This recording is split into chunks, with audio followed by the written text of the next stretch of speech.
NDA के नेता एवं केंद्रीय मंत्री आदरणीय चिराग पासवान जी आ रहे हैं।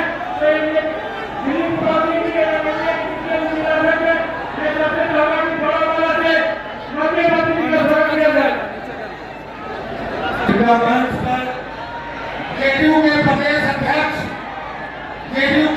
अध्यक्ष उमेश कुशवाहा जी, माननीय उमेश कुशवाहा जी संबोधित करेंगे।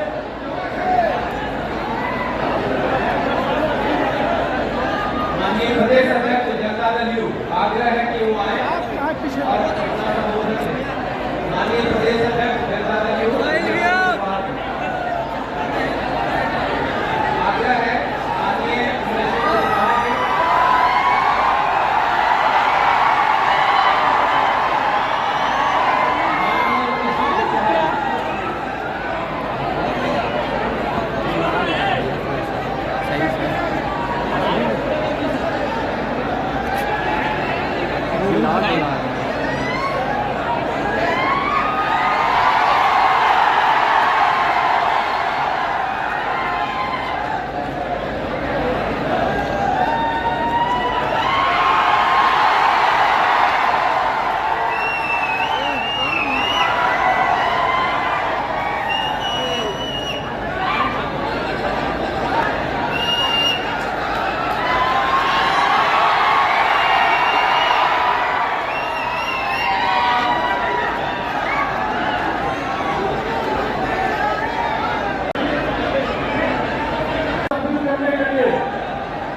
कुशवाहा जी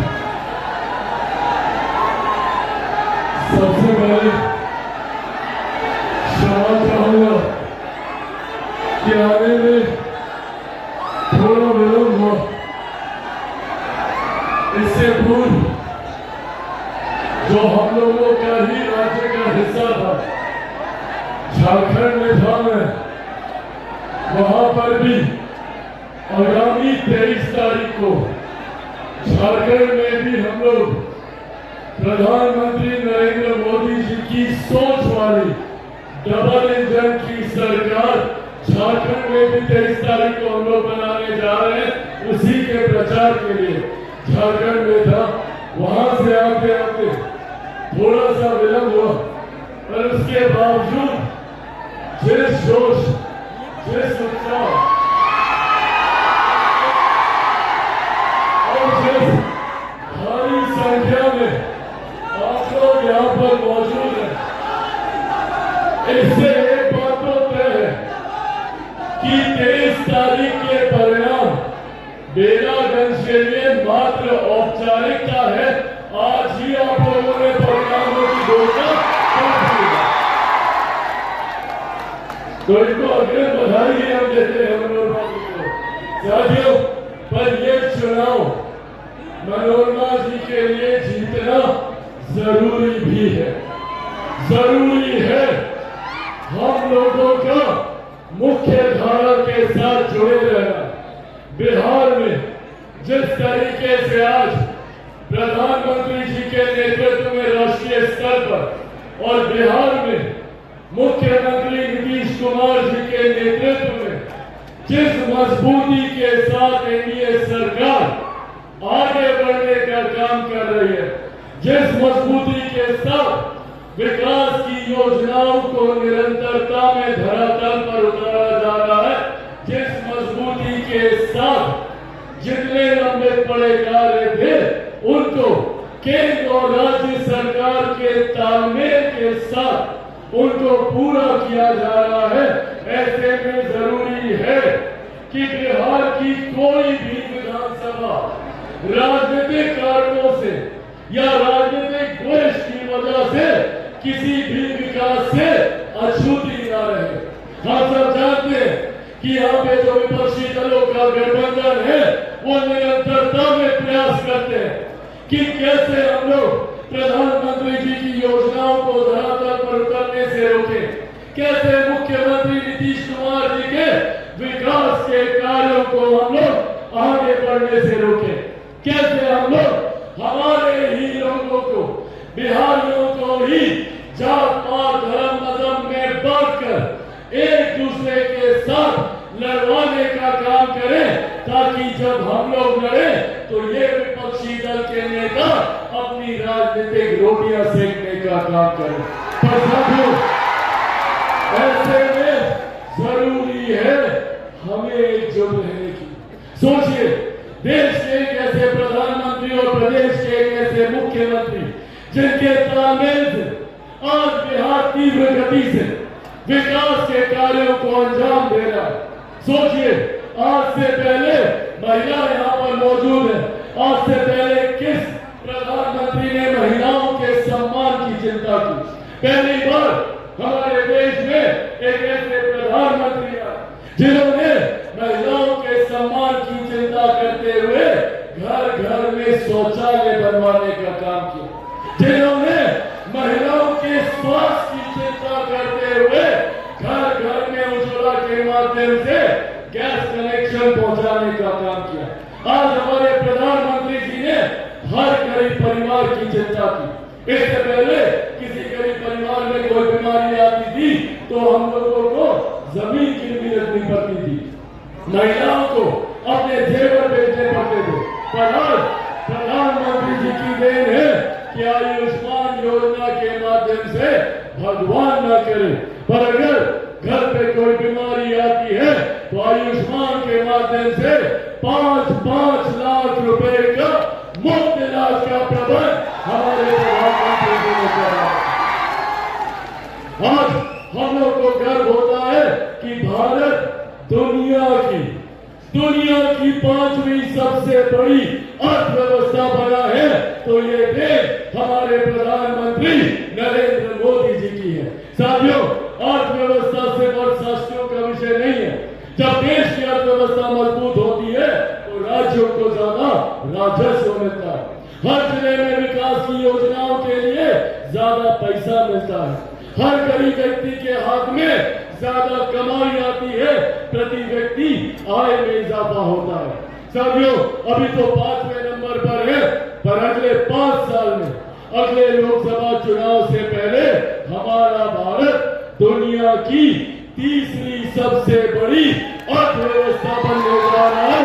ये देश हमारे प्रधानमंत्री जी की, और उन्हीं के साथ मजबूती से कदम मिलाकर चलने वाले हमारे मुख्यमंत्री जी की योजना, जिसने बिहार में हमारी बहनों को सम्मान देने का काम किया, सरकारी नौकरी में उनको आरक्षण देकर महिलाओं को आगे लाने का काम किया, शिक्षा विद्यालय के स्तर से ही बच्चियों को साइकिल देकर, छात्रों को साइकिल देकर जिस तरीके से मुख्यमंत्री नीतीश कुमार जी ने हमारे प्रदेश के युवाओं को आगे बढ़ने का अवसर दिया है, और जिस तरीके से ये डबल इंजन की सरकार चल रही है, जरूरी है कि हम लोग इस डबल इंजन की सरकार को और मजबूती देने का काम करें।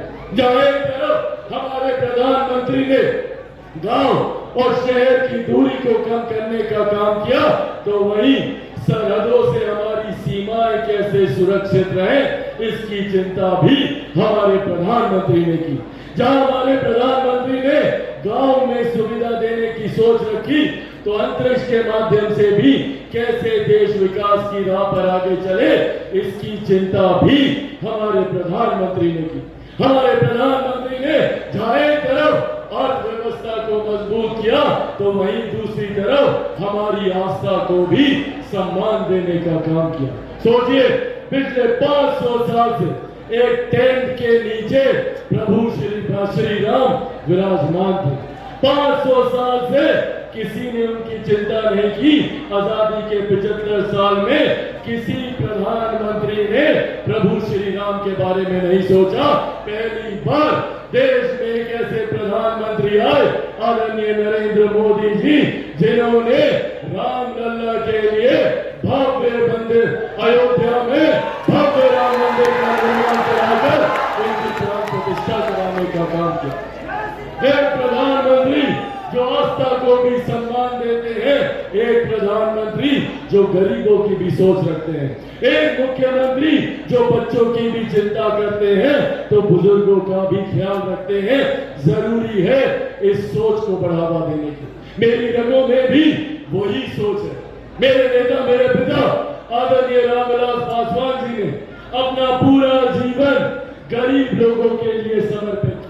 समाज के गरीब वंचित लोगों के लिए समर्पित करने का काम किया। आज मुझे गर्व होता है जब मैं हाथ में मोबाइल फोन देखता हूँ। ये दिन मेरे नेता, मेरे जब वो दूरसंचार मंत्री थे, उस वक्त भारत में पहली बार मोबाइल फोन आया था, पर उनको दुख इस बात का होता था कि वो अमीरों की जागीर था। उस दिन मेरे नेता आदरणीय रामविलास पासवान जी ने एक कसम खाई कि जब तक हर रिक्शा वाला, हर ठेला वाला, हर गरीब व्यक्ति के हाथ में जब तक मोबाइल फोन नहीं पहुंचा दूंगा, मैं भी चैन की सांस चलूंगा। और आज उनका वो सपना पूरा हुआ। आज उनके जाने के 4 साल के बाद भी दुनिया की सबसे बड़ी गरीब कल्याण की योजना, जिसको मजबूती से मेरे प्रधानमंत्री आदरणीय नरेंद्र मोदी जी ने स्वरूप देने का काम किया, जिसको बिहार राज्य में मजबूती से धरातल पर उतारने का काम मेरे मुख्यमंत्री नीतीश कुमार जी ने किया। गरीब कल्याण की वो योजना जिसके तहत आज भी हमारे देश में 80 करोड़ लोगों को मुफ्त में अनाज दिया जाता है। ये सोच हमारी एनडीए की सरकार की है। पर साथियों, कुछ ऐसे विपक्षी दल के नेता हैं जो भड़काने का कार्य करेंगे, आएंगे आपके बीच में, आए भी होंगे और डराने का काम करेंगे। कभी लाठी का डर दिखाते हैं तो कभी अधिकार छीनने का डर दिखाते हैं। पूछिए इन लोगों से, क्या बोलते थे ये लोग लोकसभा के चुनाव में? कहते थे ना कि आरक्षण समाप्त हो जाएगा, संविधान खत्म कर दिया जाएगा, लोकतंत्र की हत्या हो जाएगी। आज लगभग 5-5.5 महीने होने को आए। केंद्र में एनडीए की सरकार नरेंद्र मोदी जी के नेतृत्व में बने हुए। पूछिए इन विपक्षी दलों के नेताओं से, किसका आरक्षण समाप्त कर दिया गया? कहां का संविधान खत्म कर दिया गया? कौन से लोकतंत्र की हत्या कर दी गई? ये लोग सिर्फ डराकर हम लोगों का वोट लेने की सोच रखते हैं। ये वो लोग हैं जिसमें गठबंधन में तमाम घटक दल जितने हैं, इनका कोई ना कोई नेता सिर्फ और सिर्फ भ्रष्टाचारों के आरोपों में लिप्त रहने का काम करता है और ये हम लोगों को डराने का काम करते हैं। आज साथियों, आप लोगों के सामने मैं मेरे नेता, मेरे पिता आदरणीय रामविलास पासवान जी के संघर्षों की कसम खाकर ये वादा आप लोगों से करके जाता हूं कि जब तक चिराग पासवान जिंदा है, न आरक्षण को कोई खतरा है, न संविधान को कोई खतरा है। पर हाँ, अगर खतरा है तो इन लोगों से, इन विपक्षी दल के नेताओं से खतरा है तो हमारी गरीब कल्याण की योजनाओं को। अगर ये लोग आ गए तो आयुष्मान बंद कर देंगे, ये लोग आ गए तो राशन देना बंद कर देंगे, ये लोग आ गए तो उज्ज्वला योजना बंद कर देंगे, अगर ये लोग आ गए तो देश की अर्थव्यवस्था वही 10वें-12वें नंबर पर चली जाएगी। इसीलिए साथियों, ये जिम्मेदारी हम सबकी बनती है। हम सबकी ये जिम्मेदारी बनती है कि हम लोग एक ऐसे विधायक को यहाँ से जीत कर भेजें जो बिहार की विधानसभा में जाकर हम लोगों के हक, हम लोगों के अधिकारों की लड़ाई लड़े। एक ऐसी विधायक को जीत के भेजे जो मेरे मुख्यमंत्री नीतीश कुमार जी को मजबूती देने का काम करे, जो मेरे प्रधानमंत्री आदरणीय नरेंद्र मोदी जी को मजबूती देने का काम करे। ये जिम्मेदारी हम सब के ऊपर है। ये जिम्मेदारी निभाने के लिए आप लोग तैयार है ना? मेरा ये संदेश आप लोग घर घर पहुंचाएंगे, क्योंकि चिराग पासवान घर घर नहीं जा पाएगा। तो क्या आप लोग चिराग पासवान बनकर घर घर जाइएगा? बनिएगा चिराग पासवान? कौन कौन बनेगा? दोनों हाथ खड़े वाला बनेंगे चिराग पासवान? बनेंगे चिराग पासवान? बनेंगे चिराग पासवान? साथियों, घर घर जाकर बस ये संदेश दीजिएगा कि हमारी बहन मनोरमा देवी जी को भारी मतों से आप लोगों को विजयी बनाना है। आप लोगों को पता है ना कितने नंबर पर बटन दबाना है? सबको पता है? एक नंबर दिखाइए तो मेरे, एक नंबर, एक नंबर, एक नंबर, एक नंबर। और कौन से छाप पर? तीन छाप पर। तीन छाप पर जब आप बटन दबाइएगा साथियों, तो वो न से मेरे प्रधानमंत्री नरेंद्र मोदी जी को मजबूती देने का काम करेगा, बल्कि मेरे मुख्यमंत्री नीतीश कुमार जी को भी मजबूती देने का काम करेगा, उपेंद्र कुशवाहा जी को भी मजबूती देगा, आदरणीय जीतन राम मांझी जी को भी मजबूती देगा, और आप सबके भाई, आप लोगों के बेटा चिराग पासवान को भी मजबूती देने का काम करेगा। साथियों, अपनी बातों को समाप्त करने से पहले एक विषय मैं अपने तमाम उन होमगार्ड साथियों के बारे में मैं कहना चाहता हूं। अभी कुछ समय पूर्व मुख्यमंत्री जी के संज्ञान में पुनः ये विषय मेरे तमाम होमगार्ड के साथियों ने देने का काम किया। निरंतरता में मैं भी इस विषय को लेकर उनके साथ चर्चा में हूं, और उम्मीद ही नहीं पूरा विश्वास है कि मुख्यमंत्री जी के आदेश से जल्द हम लोगों की बातों को पूरा करके अभ्यर्थियों की नियुक्ति को करने का काम किया जाएगा। ये भी मैं आप लोगों को आश्वासन देने का काम करता हूं। अंत में साथियों, इस खूबसूरत कार्यक्रम को आयोजित करने के लिए ये बोलिएगा मंच में जितने हमारे तमाम साथी हैं उनका मैं धन्यवाद करूंगा। खास तौर पर जनता दल यूनाइटेड के हमारे प्रदेश अध्यक्ष, मेरे भाई, हमारे पुराने साथी उमेश कुशवाहा जी का मैं धन्यवाद करूंगा।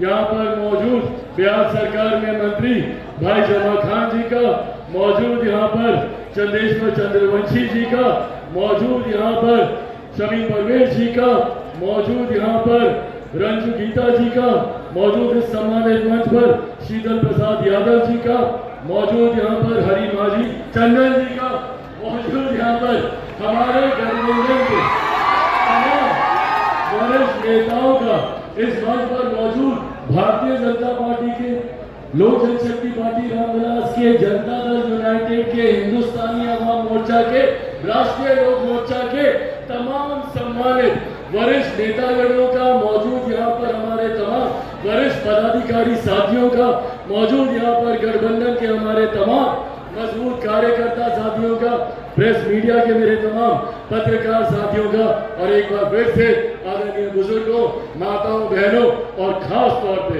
मेरे तमाम नौजवान साथियों का बहुत बहुत धन्यवाद। जय हिंद, जय बिहार।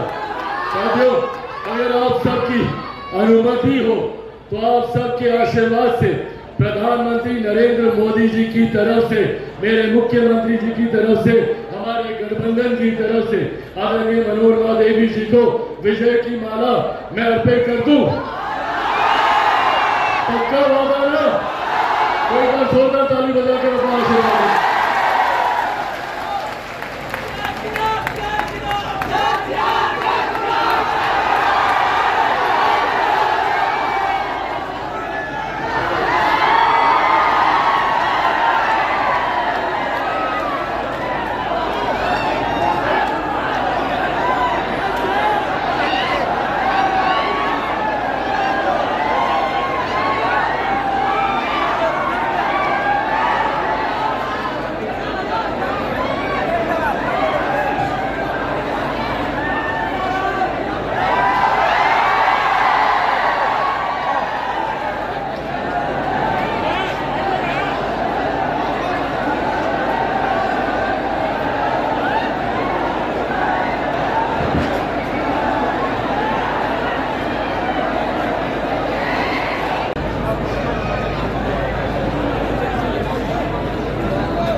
जिंदाबाद